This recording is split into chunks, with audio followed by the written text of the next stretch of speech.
Kana is a university student desperately looking for a new job, and by a twist of fate, she stumbles upon a magical universe. Slowly, she discovers her magical powers and finds a way to make a living from them. In the city, a couple of motorcycles are being chased by a big and strange monster. Riding the motorcycles is a magical police officer who is happy about the situation. As the bigger the monster, the more she gets paid. The motorcyclists tell her they can't go any faster and ask her to get rid of the monster right away. She asks them not to worry and explains that the monster ate her broom, but her company will send them an apology for the inconvenience. They don't care and just ask her to eliminate it. The police officer points her wand and charges a close-range magical attack. She fires a powerful spell, jumps on the monster, and uses a strange device to compress and capture it. As she does, a magical barrier covering the area dissipates. The mission is complete. Magical girls are the envy of everyone. They are cute, refined, powerful, and they get paid very well. It's an admirable profession. Their job is to deal with paranormal phenomena. They eradicate creatures called Kai, whose appearances have increased in recent years. As a result, there are over 500 magical girl companies. At the company, an employee scolds the girl named Kabushikigaisha and asks her to stop using motorcycles. She explains that she did it because the monster ate her broom. He reminds her that they cannot involve civilians, and the sweets they send as apologies aren't free. Annoyed, Kabushikigaisha says their magical devices are terrible and blames the programmers. He admits they are overwhelmed with work and informs her that the director has decided to hire a new girl. He says the director saw her last mission and regretted how much work she gets because he is a kind person who cares deeply about his magical girls. He asks what kind of girl she would like them to hire. She replies that someone firm who wouldn't mind working in a small company like theirs. Elsewhere in the city, a girl named Kana attends a job interview. The interviewers ask her to sit down and inquire about her strengths. She responds that she is hardworking and good at planning. They remind her that this is an entertainment company and ask what she could bring to the company. Kana thinks for a moment and responds that she is aware of their plans to open an amusement park in India, which she considers a bad idea due to low profits and the religious sensitivities of the region. She promises to investigate it and develop a plan to make it successful. Indifferent, they ask what she can generally do for the company. She doesn't know what to say, and the interview ends. Disheartened, she leaves the building, crosses the company name off her notebook, and remarks that it was her 15th failed interview. She trips and falls, picking up her things while lamenting how much she had studied for that last interview. Back at the company, one of the interviewers mocks her for making up the amusement park story, but another points out that it's something that had been discussed very recently. The director mentioned it in an interview in India, and they assume Kana translated it from Hindi to understand it. Everyone is surprised and thinks that she became maniacally obsessed to do that. Kana enters a cafe to grab a bite before her next interview. There, she sees a manager scolding the cashier for forgetting the orders. Kana intervenes and tells them the exact orders and which customers they belong to. The customers confirm that she's right and, as a thank you, gift her a drink and a cookie. She thinks about how much she loves helping people but doesn't know how to show that to companies. She prepares for her next interview,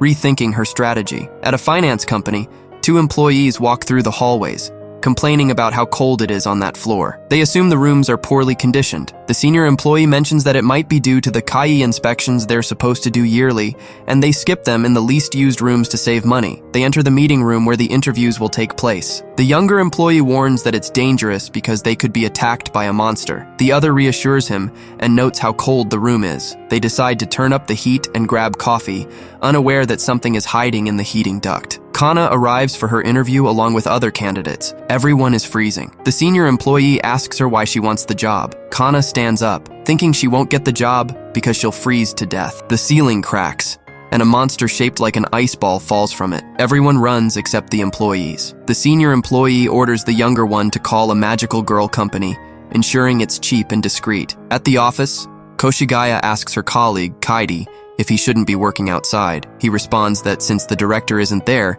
he has to stay to take calls. Kaidi is busy building a card pyramid, and Kabushikigaisha offers to fix it with a spell. The phone rings and the finance company employee asks for help. Kaidi assures him that a magical girl will be there immediately. Kabushikigaisha grabs her broom, climbs to the roof, and activates a code C with her identification. Her clothes transform into her magical girl uniform as she thanks her company for all their support. The company is called Magi-Lumière SA. Fully transformed, She checks a holographic map with the location and report of the Kai. She sees that the place is nearby and that the monster is of the frostoid type. She hops on her broom and flies into action. At the finance company, everyone waits while the Kai remains trapped in the room. The candidates wonder what will happen to their interviews and if they should leave. Annoyed, the senior employee tells the other that they'll be in serious trouble if the Kai gets out of control. He reassures him that the magical girl is on her way. Koshigaya arrives, flying at great speed through the hallways. She apologizes for the delay and introduces herself with great enthusiasm. The employee says the theatrics aren't necessary, but she tells him not to be a buzzkill. She asks if they know why it's so cold. They tell her it's because the Kai is of the ice type. Koshigaya enters the room, which is now completely frozen. She's surprised by the Kai's size and angrily asks how long the monster has been there. Trying to dodge the question, they say it doesn't matter and ask her to just get rid of it. She responds that she won't be able to. They told her the Kai had appeared that same day, but to eradicate something so big requires at least 2 magical girls. That's why they do periodic inspections, to prevent things from getting out of control like this. The employees worry about their jobs since they knew they weren't following protocol and let it slide. Koshigaya wants to handle it, but seeing the size of the Kai, she knows it's impossible. She calls Kaide, who tells her it will take half an hour for another company to come help, but by then, it will be too late. Koshigaya says she can bring it down with a big spell, but it will destroy the place. And if she uses small spells, she'll run out of ammo. The employees and candidates want to leave, but she stops them and says she'll need their help. She'll fire bursts, but she needs a volunteer to help reload. The employees say that wasn't part of the deal and ask if they'll get a discount in return. She tells them there's no time to argue over such nonsense since the entire building will freeze soon. Still, the employees want to avoid helping. Kana volunteers. The employee warns her that this isn't part of the interview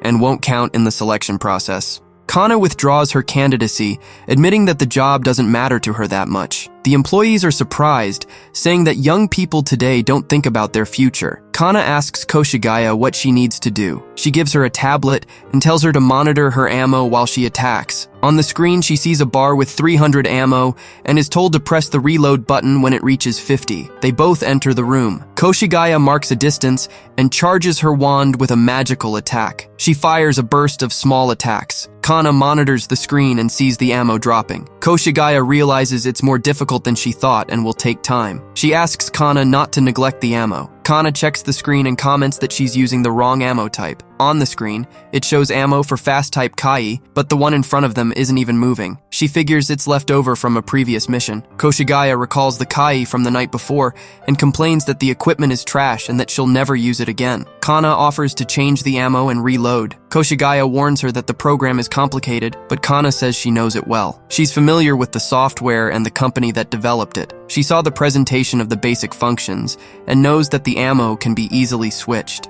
She also attended an interview at the company and admits that her great memory is her only strength. Koshigaya tells her the company will scold her for involving her, but she asks Kana to help with the ammo and promises to protect her with her life. Kana changes the ammo to multiple fixed attacks and reloads 100 shots. Koshigaya asks Kana to give her 10 seconds before switching the ammo again, but Kana warns her that it's very dangerous. Suddenly, the monster breaks through the spells and fires ice shards at them. Koshigaya grabs Kana and dodges the attacks, activating a magical barrier and protecting her just as she promised. The ammo reloads, and Koshigaya fires the new shots until she can see the Kai's core. She pulls out her equipment and compresses the monster. Another mission accomplished. Kana watches in awe, and then she begins to feel faint and starts to collapse. Koshigaya catches her and asks if she's all right. Kana responds that she finally feels useful and that she was able to help someone. Koshigaya admits that Kana saved her and thanks her. Back at the office, Kaede scolds Koshigaya once again for involving civilians in the battle, but Koshigaya responds that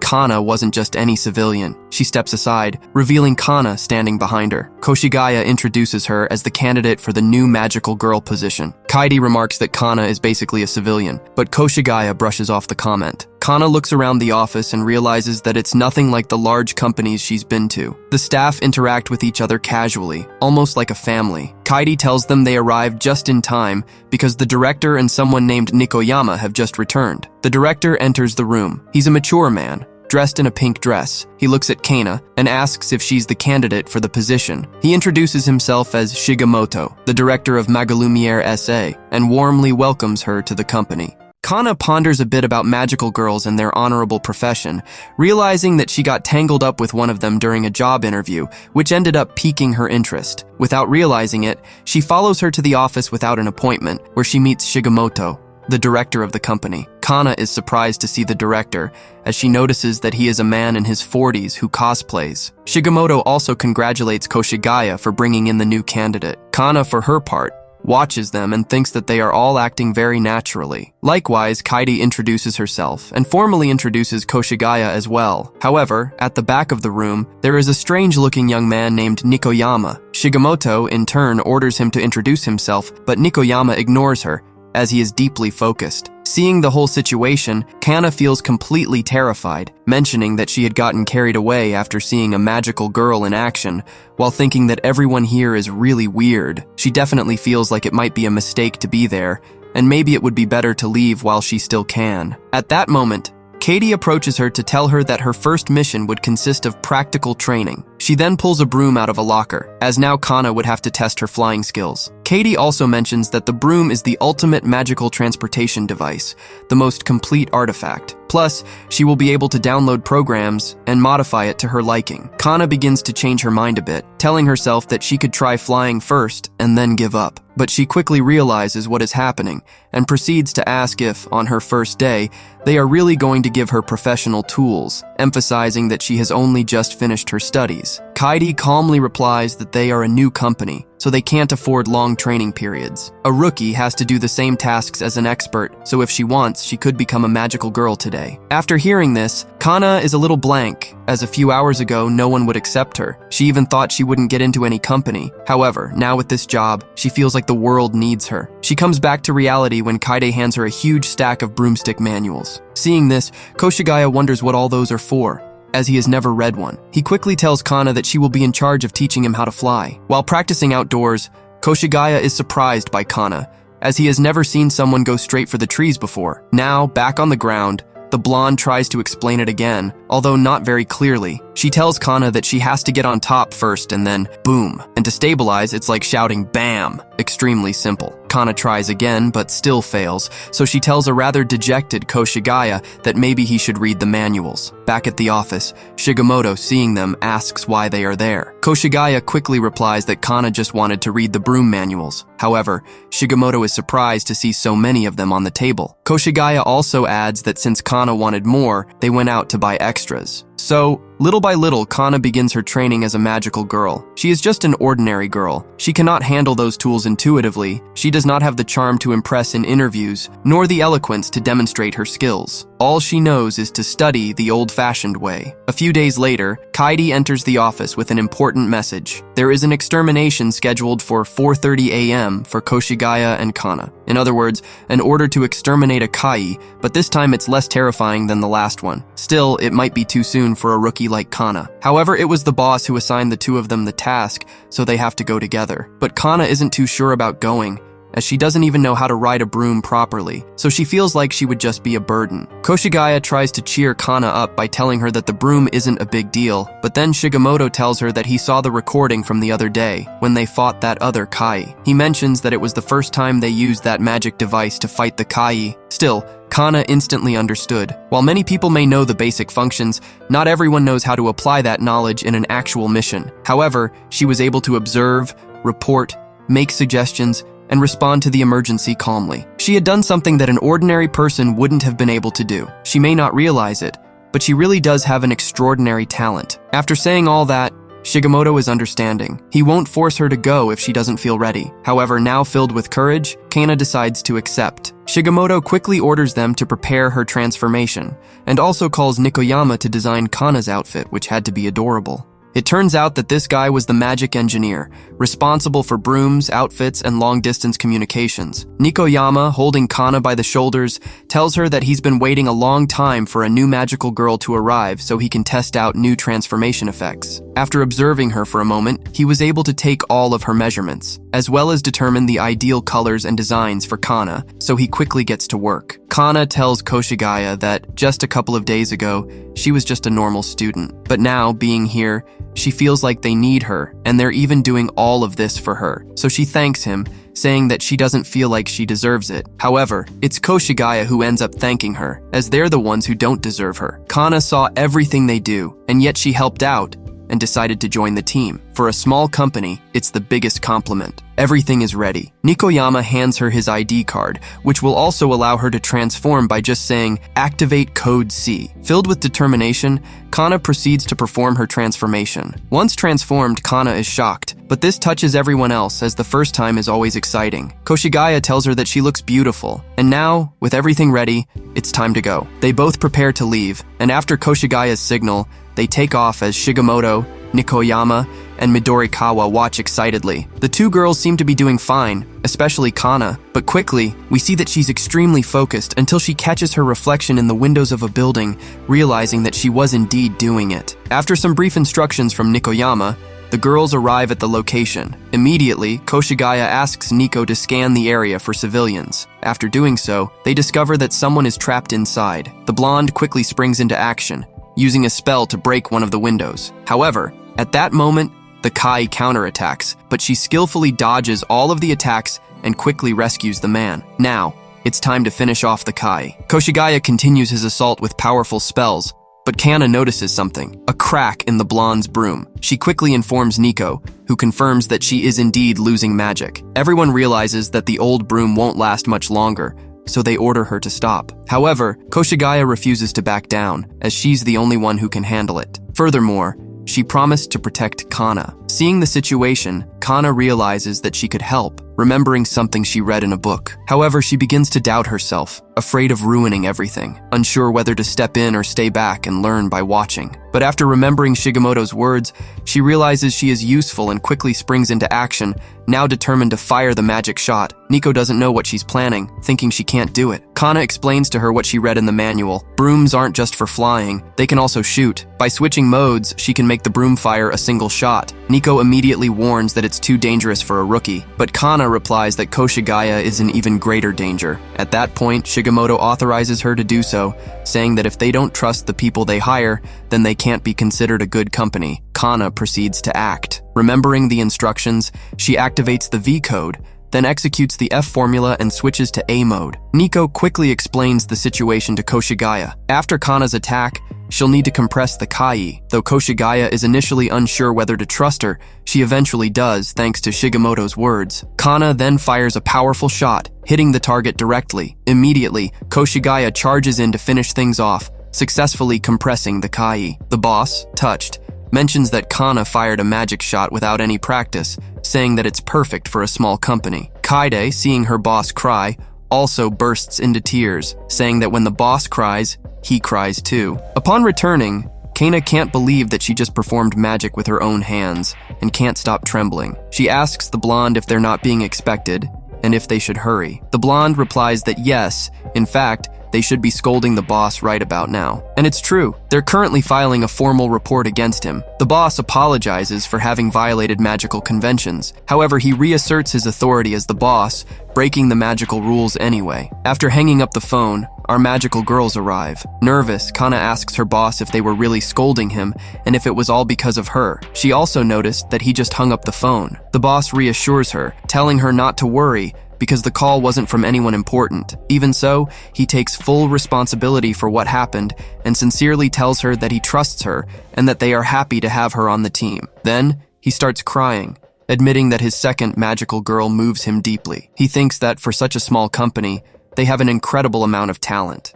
Kana receives her employment contract from Shigemoto. This time, he explains that she will be provided with equipment, a uniform, social security, magical coverage, annual checkups, and additional benefits. Her compensation will include a base salary plus commission, meaning she'll be paid in proportion to her achievements. After this, we see Shigemoto handing her a commission payment for her excellent work. As Kana opens the envelope with her payment, she realizes it's a substantial amount of money. Just then, Koshigaya arrives and asks if the payment might be too high. He also reminds her that the job comes with significant responsibility. Kana reflects for a moment, understanding that the money represents the weight of responsibility for human lives. Elsewhere, we see a man throwing money at a girl, telling her it's all he earned in 3 years as a magical girl at his company, only 520 yen. In some years, he even incurred losses. The girl begs him to let her continue working, but the man replies that she was the one who requested the meeting and that her time is worth at least 100,000 yen per hour, meaning he could only afford 3 minutes of her time. When the girl's time is up, the man hands her his badge and walks away. Afterward, he calls his secretary,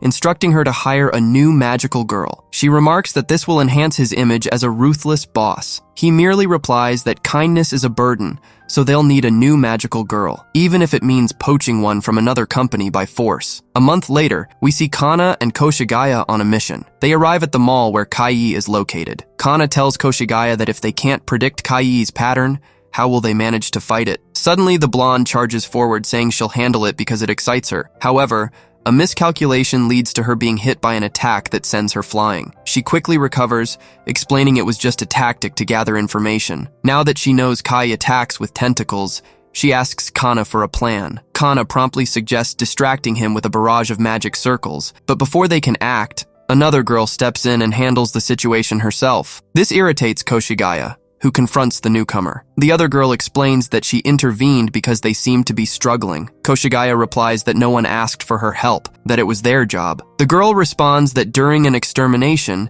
if a magical girl is in danger, other companies have the right to step in. She adds that it's not a big deal, as Koshigaya's company will still receive payment for the job. Still frustrated, the blonde insists she wasn't in danger, claiming it was all part of her strategy. The girl apologizes, adding that in that case it was simply a poor strategy, before walking away. Back at the office, Koshigaya points to a nearby building and explains to Kana that the girl who intervened was from the largest magical girl company in the area, AST Corporation. Kana, impressed, wonders if these corporate magical girls could handle all the exterminations on their own. Despite the encounter, the two decide to grab some ramen as they fly back to the office. The girl who had intervened in their mission is named Tsuchiba. She arrives at her own company's building to deliver her rapid compression report. One of the employees, excited, congratulates her, announcing that she's broken the compression record once again. The scene then shifts to the man who is about to hire a new magical girl. After seeing Tsuchiba's results and realizing that it was a Magi-Lumière mission,